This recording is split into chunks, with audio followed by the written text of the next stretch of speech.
हाँ रुद्र, मिश्रा फैमिली वाकई डरावना है, प्रिया ने चिंता से कहा।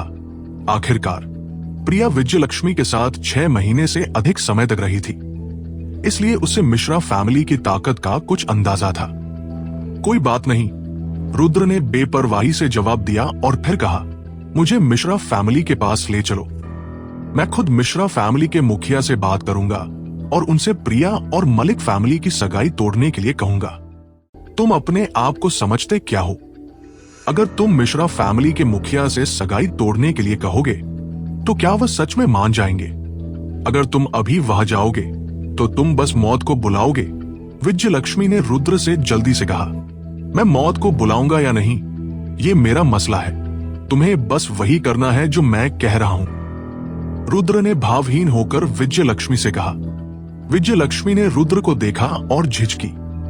वह जानती थी कि अगर रुद्र सच में उसके साथ मिश्रा फैमिली गया तो वह निश्चित रूप से मर जाएगा। हालांकि अगर रुद्र मर जाता है तो यह विजयलक्ष्मी के लिए अच्छी बात होगी। आखिरकार जब तक रुद्र मर जाएगा, प्रिया मलिक फैमिली में शादी कर पाएगी। यह विजयलक्ष्मी के लिए एक तीर से 2 शिकार करने जैसा था।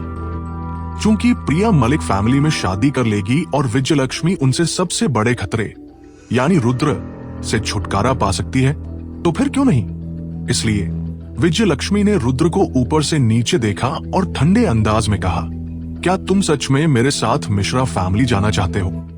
बेशक, रुद्र ने सिर हिलाया। रुद्र, मिश्रा फैमिली एक प्राचीन मार्शल आर्ट्स कुलीन परिवार है।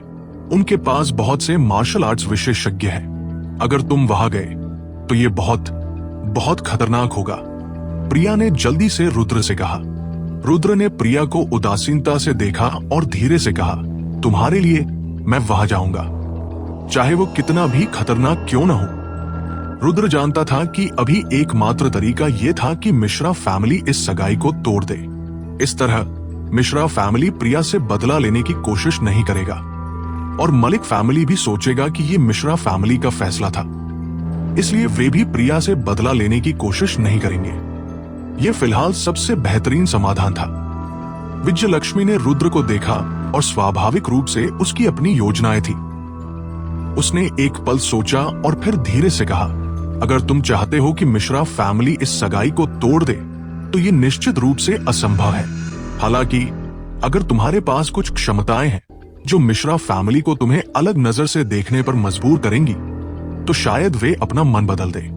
मैं जानती हूं कि तुम्हारा कुछ बैकग्राउंड है, तो ऐसा करते हैं। कुछ दिनों में मिश्रा फैमिली के मुखिया का जन्मदिन समारोह है। उस समय मैं तुम्हें और प्रिया को वहां ले चलूंगी। विजयलक्ष्मी साफ तौर पर अच्छा बनने का नाटक कर रही थी। वो रुद्र की सिफारिश भला क्यों करेगी? अब वह तो मिश्रा फैमिली के हाथों रुद्र के मारे जाने का इंतजार कर रही थी। तुम जो चाहो कर सकती हो।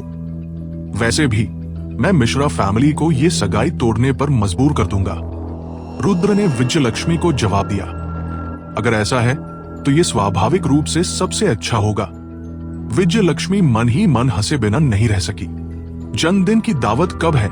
रुद्र ने पूछा। 7 दिन बाद पुणे के संतनगर में, विजयलक्ष्मी ने जल्दी से जवाब दिया। ठीक है, जब समय आएगा तो मैं प्रिया को साथ लेकर आऊंगा, रुद्र ने भावहीन होकर विजयलक्ष्मी से कहा। क्या तुम मेरे साथ नहीं जा रहे? विजयलक्ष्मी एक पल के लिए हैरान रह गई और उसने उलझन भरे लहजे में पूछा। मिश्रा फैमिली से मिलने जाने से पहले मुझे कुछ काम है, रुद्र ने विजयलक्ष्मी को जवाब दिया और फिर प्रिया की ओर मुड़कर कहा, प्रिया चलो चले। प्रिया एक पल के लिए हैरान रह गई और जल्दी से विजयलक्ष्मी से बोली, क्या तुम मेरा फोन और पासपोर्ट अब मुझे वापस कर सकती हो? बेशक, विजयलक्ष्मी के पास पहले से ही रुद्र से निपटने की योजना थी, इसलिए प्रिया का फोन और पासपोर्ट रखने का कोई मतलब नहीं था। वो मुड़ी और कैबिनेट की ओर गई, जहां से उसने प्रिया का फोन और पासपोर्ट निकाले, फिर उन्हें प्रिया को वापस कर दिया। प्रिया ने ये चीजें ली और तुरंत रुद्र के साथ विला से बाहर निकल गई। विजयलक्ष्मी ने रुद्र की पीठ को अपनी आंखों में हत्यारे वाले अंदाज से देखा।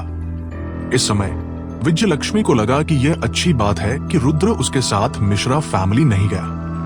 कम से कम वो आगे बढ़कर सब कुछ व्यवस्थित कर सकती थी। उस समय रुद्र उसके नियंत्रण में होगा और उसकी योजना सामान्य रूप से आगे बढ़ सकती थी। रुद्र, तुम ये खुद जाल में फंस रहे हो, बस तुम इंतजार करो। विजयलक्ष्मी मन ही मन हंसे बिना नहीं रह सकी।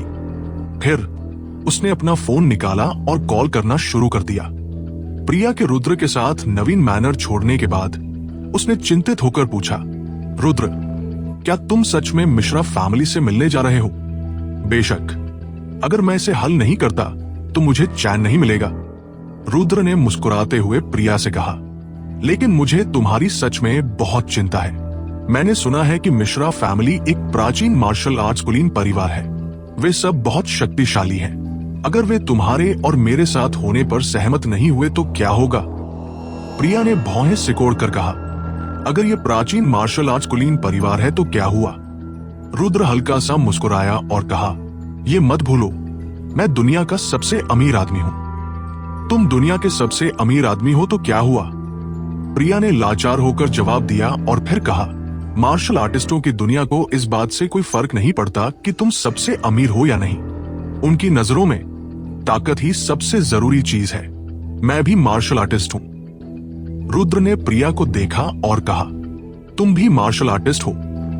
रुद्र की बातें सुनकर प्रिया की आंखों में हैरानी झलक उठी। सही कहा, मैं भी मार्शल आर्टिस्ट हूं, इसलिए तुम्हें किसी भी बात की चिंता करने की जरूरत नहीं है। रुद्र मुस्कुराया। तो अब तुम्हारा आगे कहां जाने का इरादा है? प्रिया ने रुद्र को देखा और पूछा। मैं पहली बार न्यूयॉर्क आया हूं। हम दोनों इतने समय से अकेले नहीं रहे हैं। मेरा इरादा कुछ दिन न्यूयॉर्क में मस्ती करने का है, रुद्र ने मुस्कुराते हुए कहा। तुम्हें अभी भी मस्ती करने का मन कैसे कर रहा है? रुद्र की बातें सुनकर प्रिया अवाक रह गई। वैसे भी मुझे अभी संतनगर नहीं जाना है। मैं अभी और कुछ नहीं कर सकता, तो क्यों ना आराम कर लूं? रुद्र ने हल्के से कहा। हालांकि प्रिया को रुद्र की बहुत चिंता थी, पर वह जानती थी कि वे अब कुछ नहीं कर सकते, इसलिए वो रुद्र के सुझाव पर सहमत हो गई। प्रिया कुछ समय से न्यूयॉर्क में रह रही थी और यहाँ की चीजों से बहुत परिचित थी। प्रिया रुद्र को पूरे न्यूयॉर्क में घुमाने ले गई। ये रुद्र और प्रिया का एक साथ पहला सफर भी था। ये पिछले कुछ दिन रुद्र और प्रिया के लिए बहुत खुशहाल रहे हैं। इतनी सारी मुश्किलों से गुजरने के बाद आखिरकार उन्हें थोड़ा आराम मिला था। हालांकि प्रिया को अभी भी मिश्रा परिवार की चिंता थी, इसलिए उसके चेहरे पर कुछ परेशानी दिख रही थी, जबकि रुद्र एकदम बेपरवाह लग रहा था। रुद्र की नजरों में मिश्रा परिवार कोई बड़ी बात नहीं थी। पहले प्रिया उसे लास वेगास ले गई, फिर वे मलिक गए और आखिर में उन्होंने स्टैच्यू ऑफ लिबर्टी का दौरा किया। ये सब वो चीजें थी जो रुद्र हमेशा से करना चाहता था, लेकिन उस समय वह एक गरीब आदमी था और ये सब ख्वाब से ज्यादा कुछ नहीं थे जो कभी पूरे नहीं हो सकते थे। मगर अब अपनी अरबों की दौलत के साथ ये सब हासिल करना काफी आसान था। पूरे यूएस में घूमने के बाद रुद्र और प्रिया सीधे मुंबई वापस लौट आए। अब जब प्रिया की यादें वापस आ गई थी तो यकीनन उसके बहुत से दोस्त होंगे जो उससे मिलना चाहते थे, इसलिए मुंबई लौटने के बाद वे अलग हो गए। रुद्र ज्यादा देर नहीं रुका और सीधा प्रदीप के घर चला गया। भले ही वो हमेशा लापरवाह दिखता था, पर वह जानता था कि मिश्रा परिवार और वैंग परिवार हल्के में लेने लायक नहीं है, इसलिए उसे पूरी तैयारी करनी थी। जब वह प्रदीप के घर पहुंचा तो उसने प्रदीप को लिखते हुए देखा, इसलिए वह चलकर उनके पास गया। रुद्र ने मुस्कुराते हुए प्रदीप से पूछा, आप कैलीग्राफी भी लिख सकते हैं? प्रदीप ने मुड़कर रुद्र को देखा, फिर धीरे से पूछा, मेरी लिखावट कैसी लगती है? ठीक है, मुझे कैलीग्राफी की ज्यादा समझ नहीं है। रुद्र को कैलीग्राफी के बारे में कुछ पता नहीं था, इसलिए उसने सीधे जवाब दिया। प्रदीप ने हल्की सी मुस्कान दी, फिर मेज पर रखे ब्रश को हटा दिया और रुद्र से पूछा, तो इस बार तुम किस काम से आए हो? रुद्र ने उलझन भरे अंदाज में पूछा, आपको कैसे पता कि मुझे आपसे कुछ बात करनी है? प्रदीप ने अपनी आंखें सिकोड़ते हुए हल्के से कहा, अगर बात नहीं करनी होती तो तुम मेरे पास क्यों आते? हाँ, ये तो सही है। रुद्र ने सिर हिलाया और आगे कहा, इस बार मेरे पास वाकई में काम है, इसलिए मैं तुम्हारा समय बर्बाद नहीं करूंगा। क्या तुम्हारे पास और ची रिसीविंग पिल है? मुझे कुछ चाहिए। प्रदीप ने शांति से कहा, ची रिसीविंग पिल के खतरनाक दुष्प्रभाव होते हैं। तुम्हें उन्हें तब तक नहीं लेना चाहिए जब तक कि एकदम जरूरी ना हो। तुम्हारे पास अभी भी 3 गोलियां बची हैं, जो काफी होनी चाहिए। रुद्र ने लाचार होकर कहा, इस बार शायद काफी नहीं होंगी। मेरा मुकाबला एक जबरदस्त विरोधी से है। प्रदीप ने रुद्र को देखा और पूछा, कौन है वो?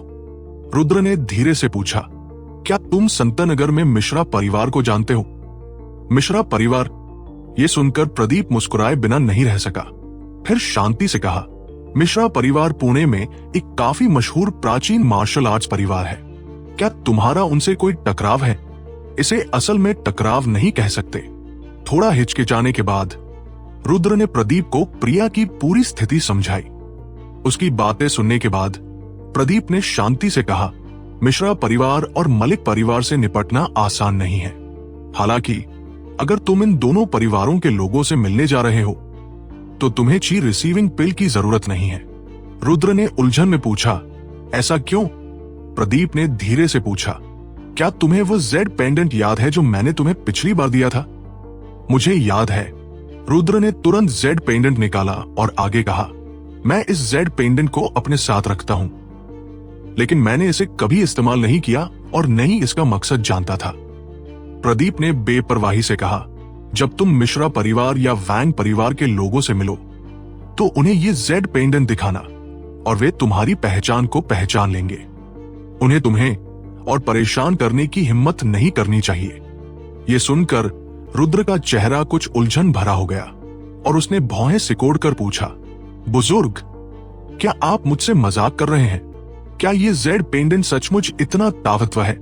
प्रदीप ने शांति से जवाब दिया, हम एक दूसरे को इतने समय से जानते हैं, क्या मैंने तुमसे कभी झूठ बोला है? फिर उन्होंने आगे कहा, ये जेड पेंडेंट मेरी निजी चीज है, इसे देखना मुझको व्यक्तिगत रूप से देखने जैसा है। मिश्रा परिवार और वैंग परिवार को मेरा कुछ लिहाज रखना चाहिए।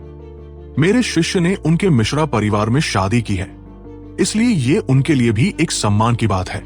रुद्र ने भौहें सिकोड़कर कहा, आप शेखी बढ़ाना जानते हैं, है ना? क्या होगा अगर वे आपको पूरी तरह से नजरअंदाज कर दे? तब तो मैं मरने के बराबर हूं। प्रदीप ने रुद्र से शांत लहजे में कहा, अगर वे मुझे नजरअंदाज करते हैं तो मैं कुछ नहीं कर सकता, लेकिन अगर वे मेरे शिष्य को नुकसान पहुंचाने की हिम्मत करते हैं तो मैं यकीनन तुम्हारे लिए बदला लेने में मदद करूंगा। प्रदीप की बातें सुनकर रुद्र हक्का बक्का रह गया और उसके चेहरे पर अविश्वास का भाव आया और उसने कहा, क्या आप मेरी जिंदगी के साथ मजाक करना बंद करेंगे? अगर आप मेरा बदला लेने में मदद भी करते हैं तो मेरे मरने के बाद इसका क्या फायदा होगा? बस मुझे कुछ और नैसेंट क्यूआई पिल्स दे दो, वे ज्यादा व्यावहारिक हैं। प्रदीप ने धीरे से रुद्र से कहा, 3 नैसेंट क्यूआई पिल्स पहले ही तुम्हारी सीमा है। अगर तुम उन्हें लेना जारी रखोगे तो तुम्हारा शरीर सह नहीं पाएगा और बहुत संभावना है कि तुम्हारी नसों, मेरिडियंस में टूट फूट हो जाएगी और तुम मर जाओगे। उसकी बातें सुनकर रुद्र ने भौहें सिकोड़ी और फिर मुस्कुराते हुए कहा, ये तो सही है। तो क्या तुम्हारे पास कोई और खजाना है? प्रदीप ने सीधे सिर हिलाया और आगे कहा, नहीं है। प्राचीन मार्शल आर्ट्स की साधना में तुम्हारी हाल की प्रगति खास नहीं है। क्या तुमने लंबे समय से अभ्यास नहीं किया है? रुद्र ने लाचार होकर जवाब दिया, मेरे पास अब अभ्यास करने का समय नहीं है, रोजाना इतनी सारी चीजें होती रहती है। प्रदीप ने रुद्र से गंभीरता से कहा, कोई फर्क नहीं पड़ता कि कब, प्राचीन मार्शल आर्ट्स ही तुम्हारी जीवन रेखा है, इसलिए चाहे कुछ भी हो जाए तुम प्राचीन मार्शल आर्ट्स की साधना को नजरअंदाज नहीं कर सकते। पैसा तो बस एक बाहरी चीज है, लेकिन प्राचीन मार्शल आर्ट्स का अभ्यास करके जो तुम हासिल करते हो वो पूरी तरह से तुम्हारा है। रुद्र ने अजीब ढंग से जवाब दिया, मैं समझ गया। एक बार जब मैं ये मामले निपटा लूंगा तो मैं लगन से अभ्यास करूंगा। फिर उसने प्रदीप को देखा और पूछा, क्या आपको हाल ही में किसी चीज की कमी है? क्या आप चाहते हैं कि मैं आपके लिए कुछ करूं? प्रदीप ने हल्के से कहा, मुझे पैसे की कमी है, उस मामले में मैं चलता हूं। रुद्र ने प्रदीप को हाथ हिलाया, फिर सीधे आंगन की तरफ चल दिया। मुंबई लौटने के बाद प्रिया अपनी पुरानी सहेलियों से मिली। आखिरकार वो काफी समय से लापता थी और उन सभी को उसकी चिंता थी। दोस्तों से मिलने के बाद उसने बहुत देर तक हिचकिचाया, लेकिन अंत में उसने रुद्र को अपने परिवार और रिश्तेदारों से मिलाने का फैसला किया। हालांकि इस दौरान बहुत कुछ हुआ था, पर आखिरकार उसने अपने परिवार को माफ करने का फैसला किया, क्योंकि वह दिल ही दिल में जानती थी कि उसके परिवार के सदस्य विजयलक्ष्मी के हाथों की सिर्फ कठपुतलियां थे। मुंबई में मेहरा परिवार को अभी भी एक बड़ा परिवार माना जा सकता था, लेकिन विजयलक्ष्मी की नजरों में वे उल्लेख के लायक कुछ भी नहीं थे। विजयलक्ष्मी की धमकी का सामना करने पर मेहरा परिवार में विरोध करने की कोई क्षमता नहीं थी। रुद्र और प्रिया सीधे संतनगर की ओर गाड़ी चलाकर निकल पड़े।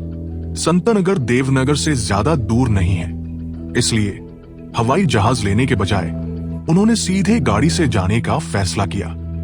आम लोगों की नजरों में संतनगर सिर्फ एक तीसरे दर्जे का छोटा शहर था, जो आर्थिक रूप से विकसित नहीं था और उसकी भौगोलिक स्थिति भी खास नहीं थी।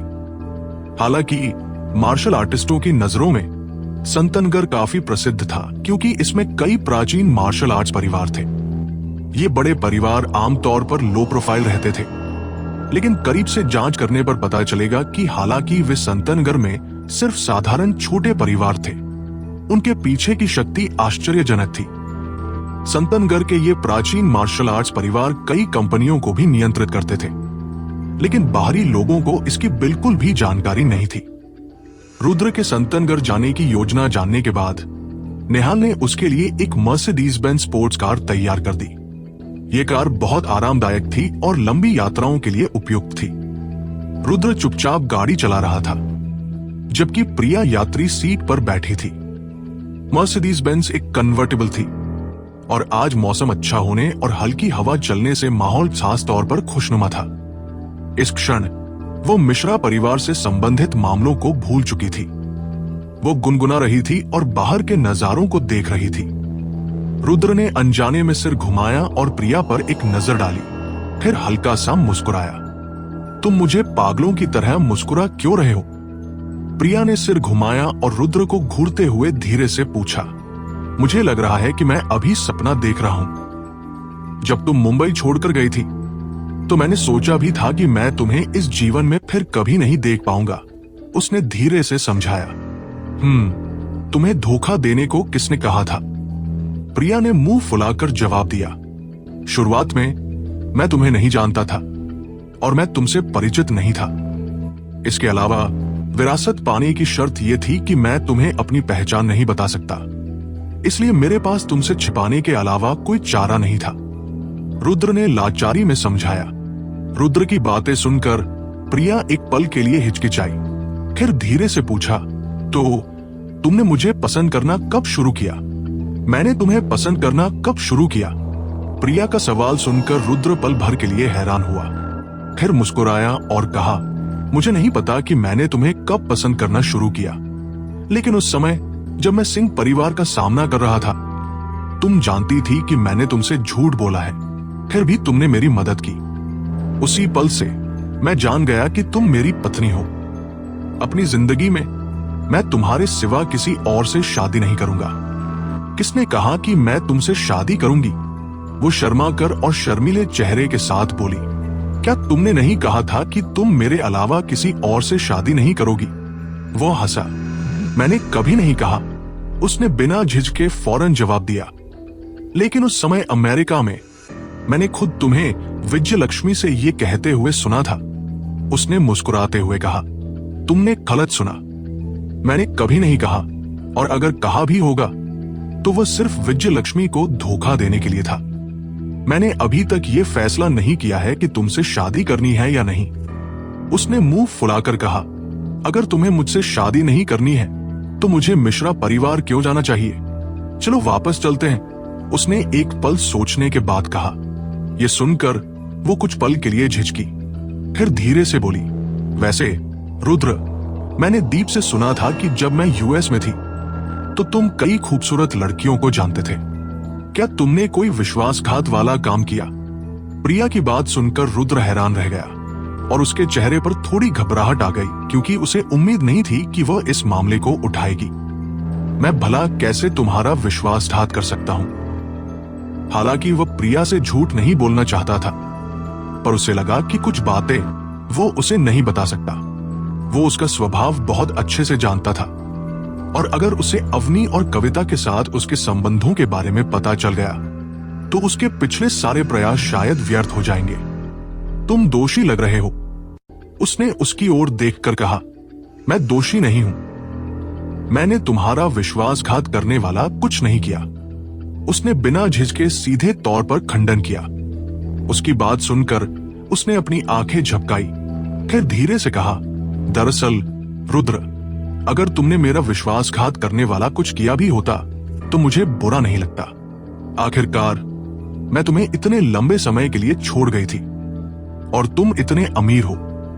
अगर तुम उन औरतों के लोभ का विरोध नहीं कर पाए तो ये समझने लायक है। वाकई ये सुनकर उसे उत्साह महसूस हुआ और उसने प्रिया से पूछा, ठीक है रुद्र, तुमने कहा कि तुमने मेरा विश्वासघात करने वाला कुछ नहीं किया, तो तुम मुझे उन कई औरतों के बारे में क्यों नहीं बताते जिन्हें तुमने मेरी पीठ पीछे ढूंढा था? प्रिया ने जोर से चिल्लाया, उसकी आंखें नम थी। उसने अपने पास बैठी उसकी ओर देखा और फौरन निःशब्द हो गया। अब उसे एहसास हुआ कि ये सब उसी का बिछाया हुआ जाल था। मैंने वाकई तुम्हारा विश्वासघात करने वाला कुछ नहीं किया है। अगर मैं सच में किसी और लड़की को पसंद करता तो मैं तुम्हारे साथ रहने के लिए इतनी परेशानी क्यों उठाता? उसने लाचारी में कहा। प्रिया, तुम मेरे दिल में एकमात्र औरत हो। तुम केवल वही हो जिससे मैं सच में शादी करना चाहता हूं। रुद्र ने आगे बोलना जारी रखा जब उसने देखा कि प्रिया चुप है। रुद्र, हालांकि उसी पल प्रिया वहां निष्क्रिय बैठी रही। उसके चेहरे के भाव तनावपूर्ण लग रहे थे। प्रिया, तुम सच में गुस्सा तो नहीं हो? उसके साथ कुछ तलत महसूस करते हुए उसने जल्दी से पूछा। प्रिया, मैं भगवान की कसम खाता हूं, मैंने सच में तुम्हें धोखा देने वाला कोई काम नहीं किया है। रुद्र प्रिया के चेहरे पर आया अप्रिय भाव देखकर घबराते हुए सफाई देने लगा। रुद्र, प्रिया की आवाज कांप रही थी जब उसने उसे पुकारा। प्रिया, तुम्हें क्या हुआ है? उसने देखा कि उसका चेहरा बिगड़ा हुआ है और झट से पूछा। मेरे ऊपर एक कीड़ा है। उसकी आवाज थरथरा रही थी जब वह बोली। एक कीड़ा? यह सुनकर वह एक पल के लिए रुका, फिर तुरंत नीचे देखा और उसकी गोरी छाती पर एक कीड़े को बैठे हुए पाया। रुद्र, प्लीज इस कीड़े को जल्दी हटाओ, मुझे डर लग रहा है। वो कीड़ों से बहुत डरी हुई थी और कांप रही थी, हिल भी नहीं पा रही थी। कार पहले तेजी से चल रही थी और ये एक ओपन टॉप कार थी, इसलिए किसी कीड़े का उड़कर अंदर आ जाना सामान्य था। ये बस एक कीड़ा है, इतना डरने की क्या जरूरत है? उसने मुस्कुराते हुए जवाब दिया और कीड़े को हटाने के लिए हाथ बढ़ाया। हालांकि उसी पल कीड़े को शायद रुद्र की मौजूदगी का एहसास हुआ और वह सीधे उसके कपड़ों के अंदर रेंग गया। कीड़े को अंदर रेंगते देख प्रिया चीख उठी और रुद्र भी वहीं जम गया। रुद्र, क्या देख रहे हो? जल्दी से कीड़े को हटाओ, वो मेरे कपड़ों के अंदर चला गया है, उसने चिंता में उससे चिल्लाकर कहा। वो लाचार दिख रहा था और समझ नहीं पा रहा था कि क्या करे। आखिरकार कीड़ा उसके कपड़ों के अंदर जा चुका था और अगर वो उसे हटाना चाहता था तो उसे आगे से उसके सीने के अंदर हाथ डालना पड़ता। यह हरकत थोड़ी ज्यादा थी और वह हिचकिचा रहा था। तो क्या मैं कार रोक दूं? उसने प्रिया की ओर देखते हुए सुझाव दिया। कार रोकना बहुत खतरनाक है, तुम बस मेरी मदद करो और उसे निकाल दो, मैं तुम्हें दोष नहीं दूंगी। वो शर्माते हुए और झेम के साथ बोली। उसकी बात सुनकर रुद्र की आंखों में थोड़ी घबराहट झलक रही थी। आखिरकार तुम मेरे मंगेतर हो, अगर तुम थोड़ा फायदा भी उठा लेते हो तो चलेगा, जल्दी करो। वो केवल ऐसे ही विचार करके खुद को तसल्ली दे सकती थी। रुद्र ने एक गहरी सांस ली और धीरे से अपना हाथ उसके सीने के अंदर डाला। उसे उस पल उसकी ब्रा भी महसूस हो रही थी। इस एहसास से उसकी धड़कन तेज हो गई और कार भी जैसे बेकाबू होने लगी थी। रुद्र, जल्दी करो।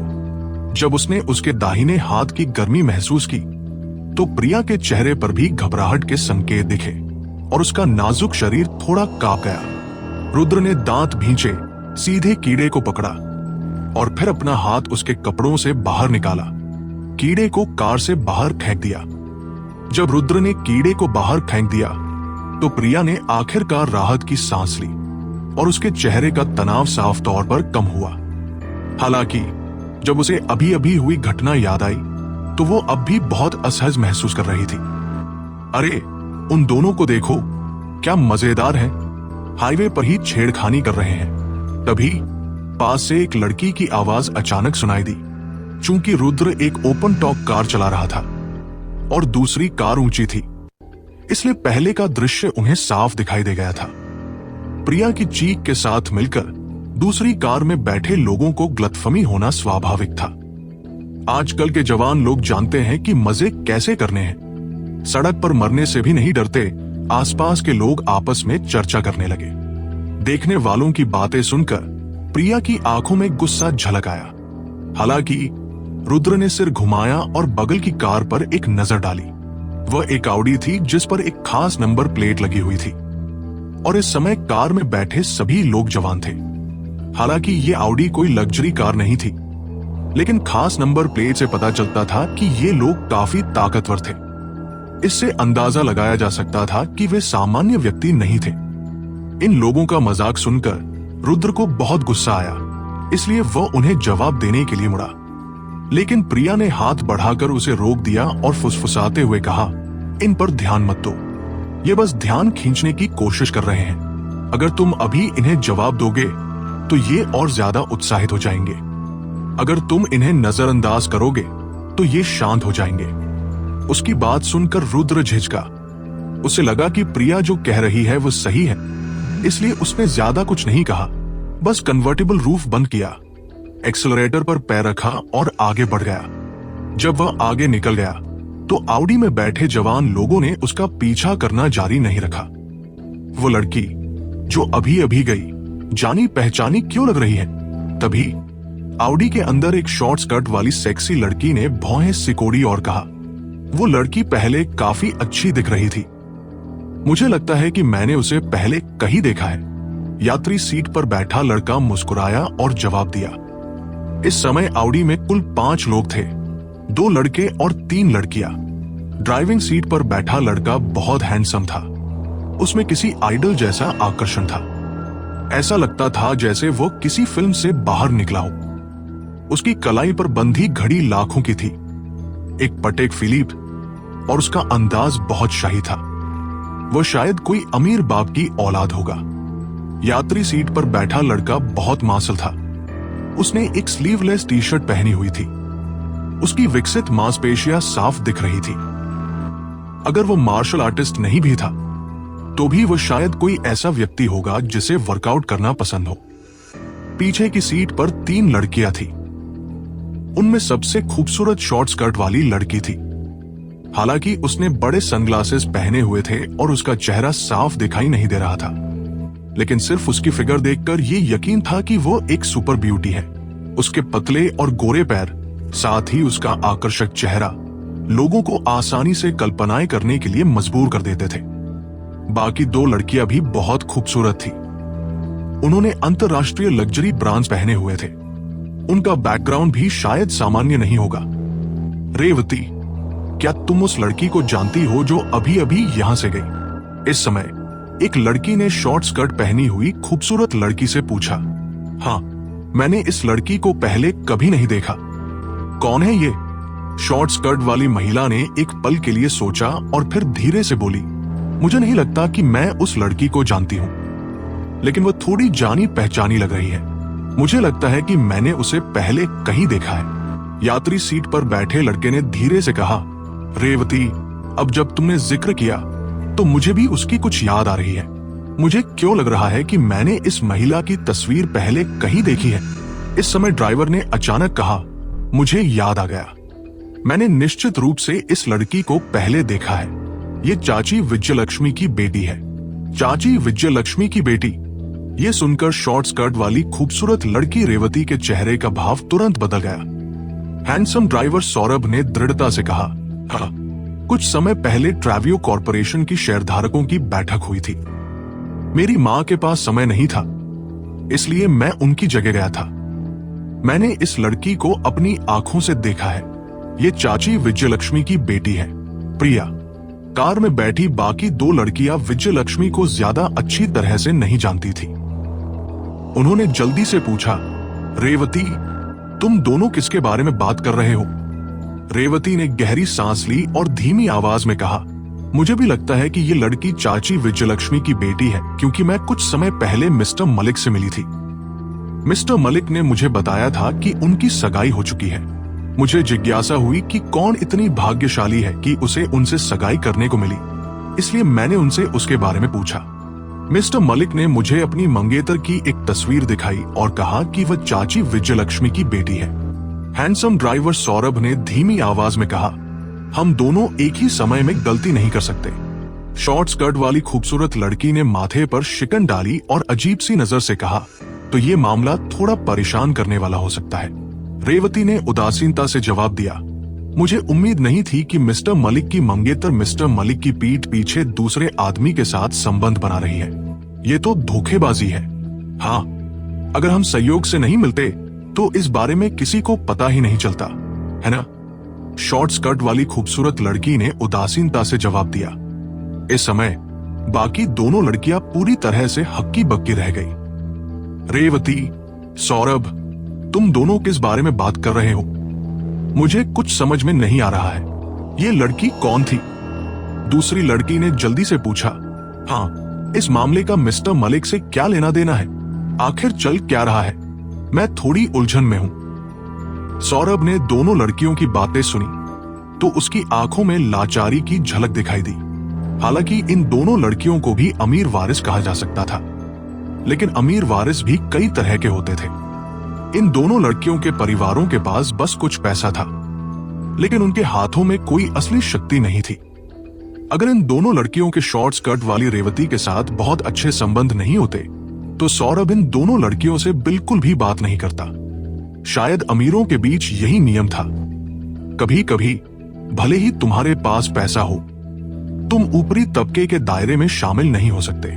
आखिर धन के अलावा तुम्हारे पास कुछ ऐसा भी होना चाहिए जिसका दूसरों द्वारा इस्तेमाल किया जा सके। ये दोनों लड़कियां मूल रूप से सुंदर लेकिन बुद्धिहीन प्रकार की थी। उनका सौरभ के दायरे में शामिल होना मूल रूप से असंभव था। भले ही सौरभ इन दोनों लड़कियों को कम आंकता था, लेकिन वह दुनिया की सच्चाई को भी समझता था। उसने मुड़कर दोनों लड़कियों को देखा और फिर शांति से समझाया, आदित्य मलिक, तुम दोनों उसे जानती होगी, है ना? बेशक जानती हूं। मिस्टर मलिक को कौन नहीं जानता? दोनों लड़कियों ने जल्दी से सिर हिलाया।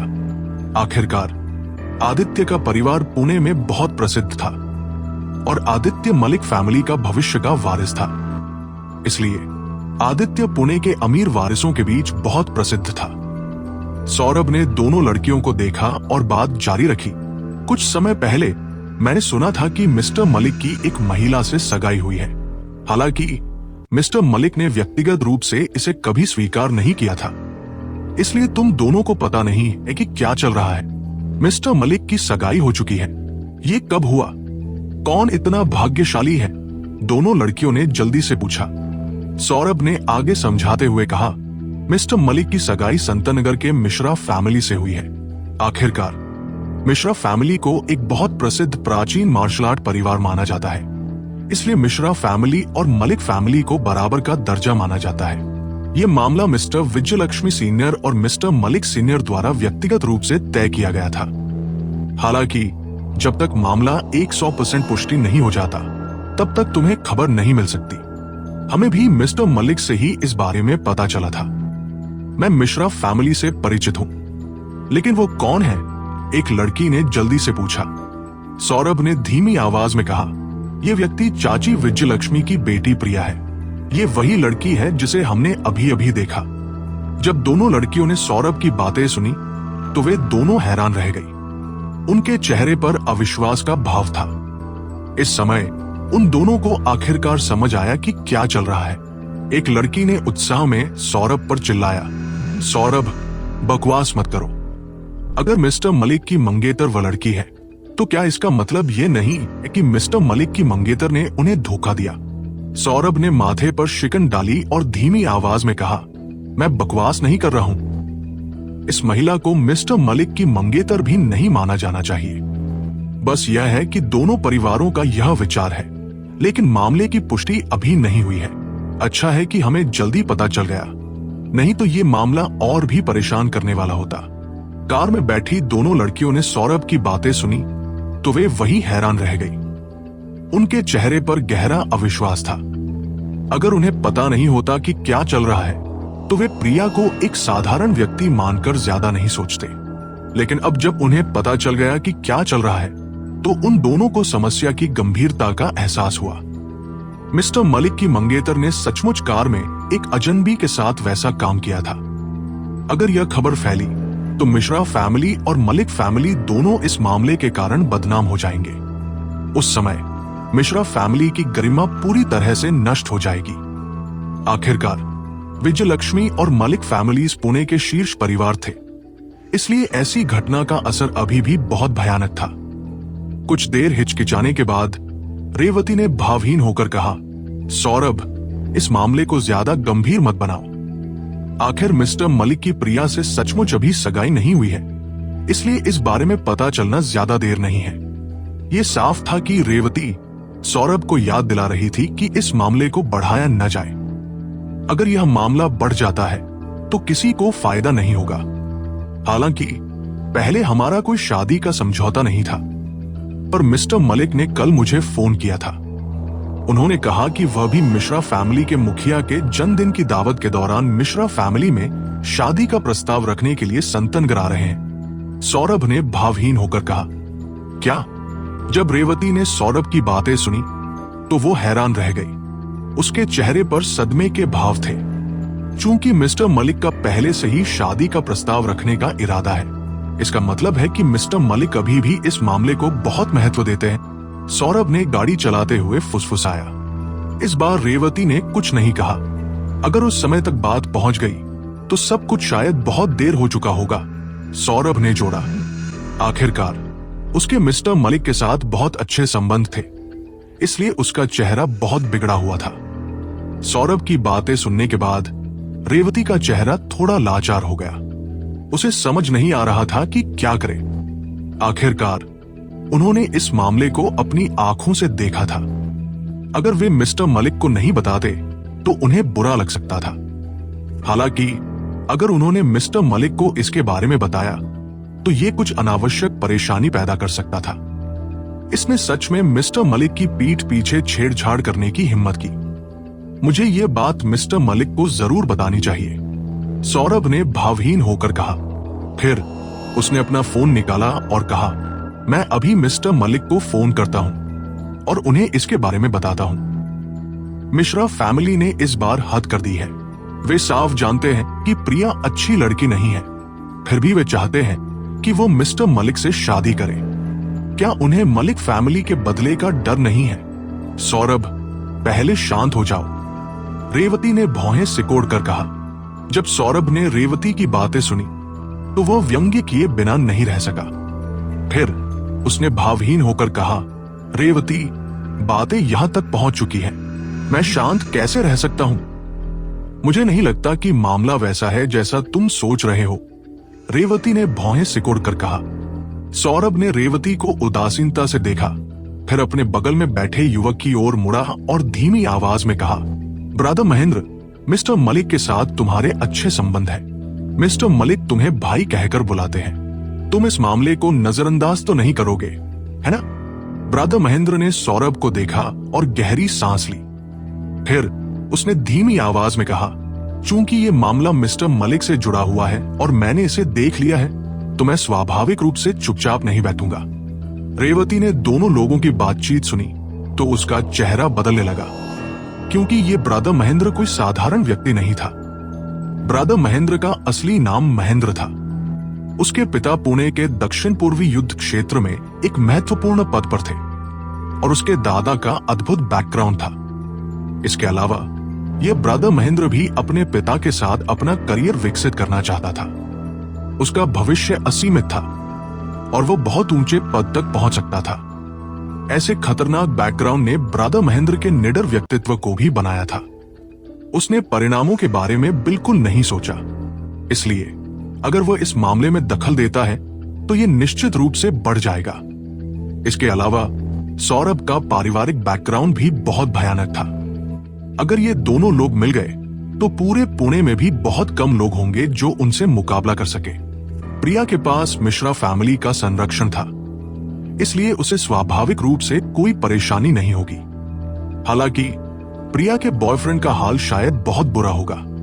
आखिरकार उसने उस शख्स को नाराज किया था जिसे नाराज नहीं करना चाहिए था। एक पल झिझकने के बाद रेवती धीरे से कहे बिना नहीं रह सकी, ब्रदर महेंद्र और सौरभ, मुझे लगता है कि आप दोनों को शांत हो जाना चाहिए। यहां कुछ तलतसमी हो सकती है। जो भी हो, मिश्रा फैमिली पुणे के शीर्ष परिवारों में से एक है।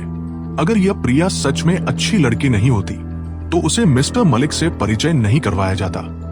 हमें मिस्टर मलिक को सूचित करने से पहले इस मामले की स्पष्ट रूप से जांच करनी चाहिए, अन्यथा अगर कोई गलतफहमी हुई तो परेशानी होगी। रेवती, प्रिया की तरफदारी मत करो। क्या तुमने मुझे अभी अभी नहीं सुना? प्रिया कार में चिल्ला रही थी और लड़के ने पहले ही उसके कपड़ों में हाथ डाल दिया था।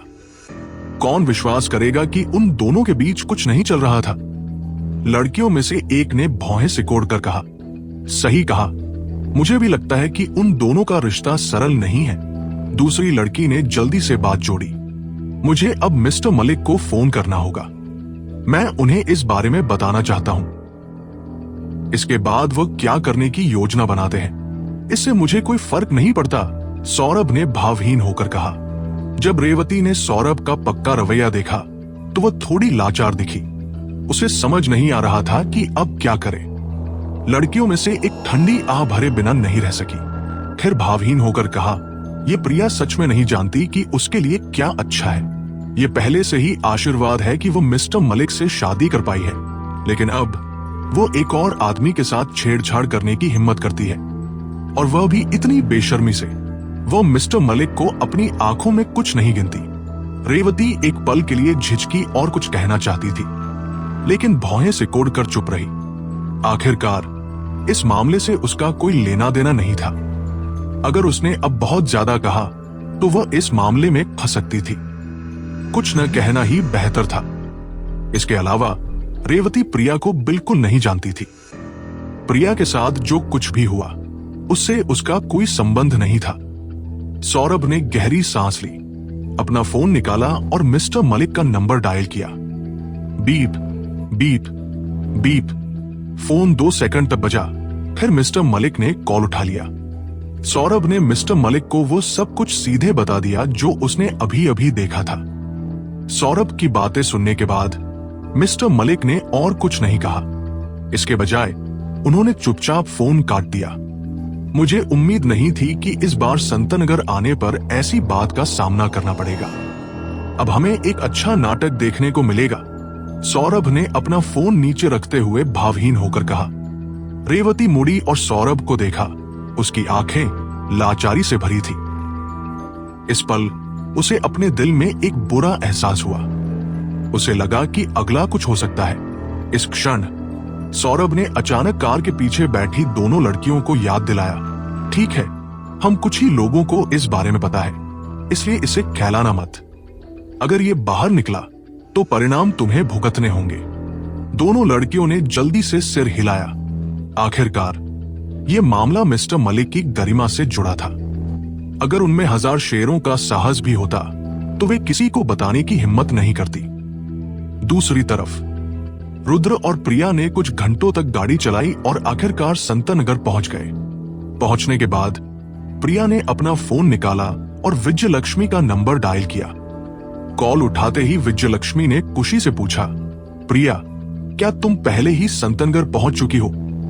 प्रिया का विजयलक्ष्मी के लिए कोई अच्छा प्रभाव नहीं था, इसलिए उसने ठंडे लहजे में जवाब दिया, रुद्र और मैं आ गए हैं। अब हमें कहां जाना है? विजयलक्ष्मी ने कहा, प्रिया, मुझे अभी कुछ काम है। तुम और रुद्र सीधे मिश्रा परिवार के मनोर में आ जाओ, फिर गेस्ट रूम डिपार्टमेंट में जाना। वे तुम्हारे ठहरने का इंतजाम कर देंगे। विजयलक्ष्मी ने प्रिया को मिश्रा परिवार के मनोर की जगह बताई और फोन काट दिया।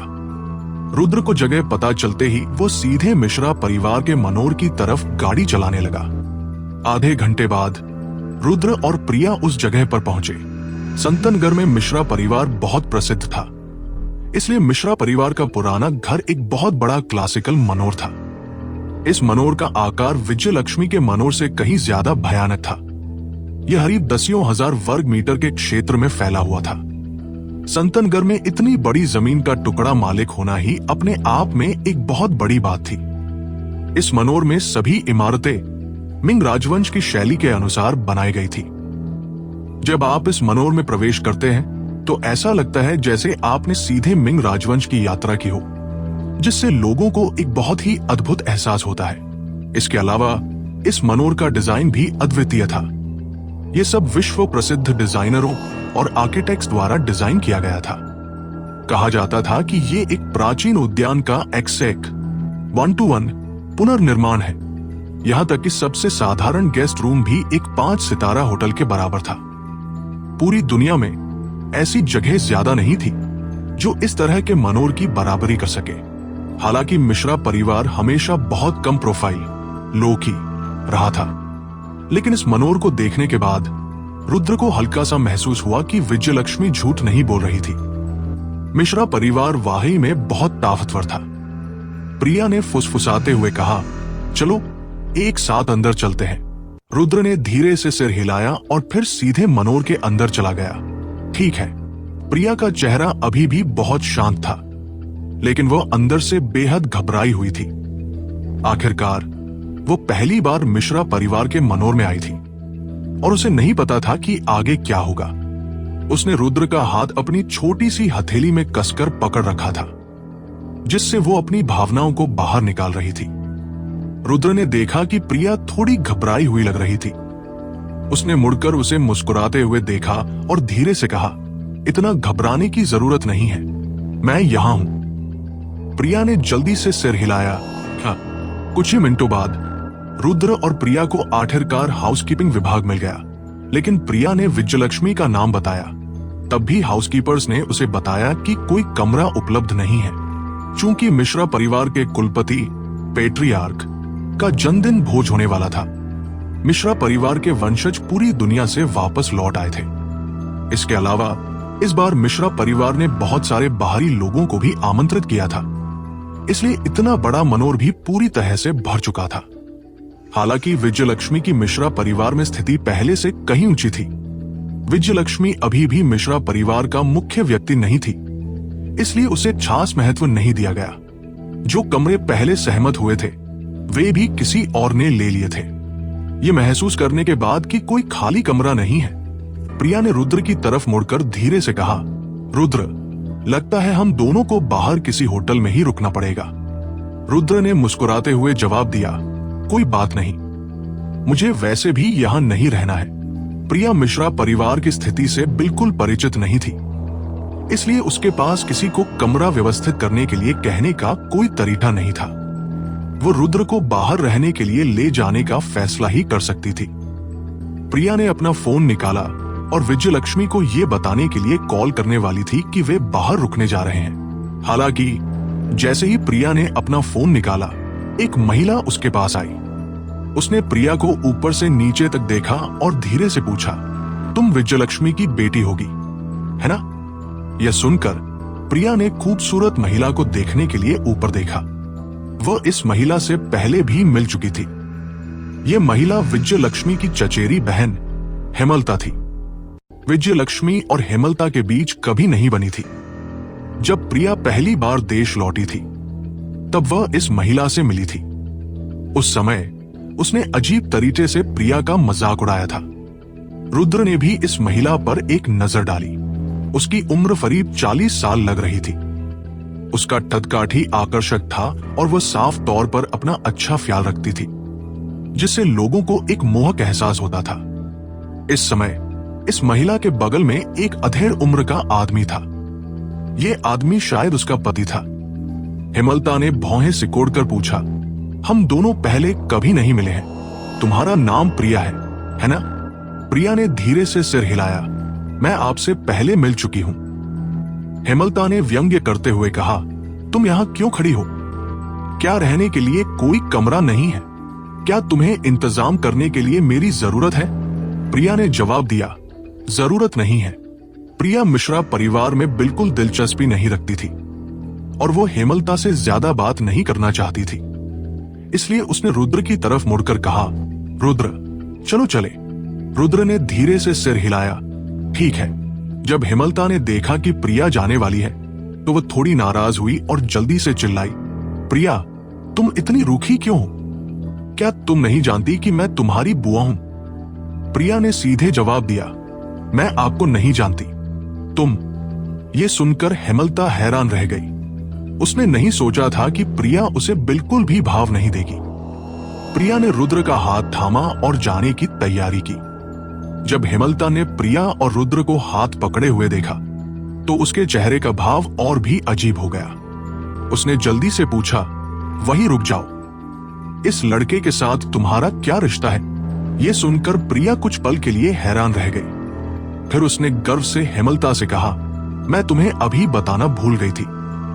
ये व्यक्ति मेरा मंगेतर रुद्र है, तुम्हारा मंगेतर।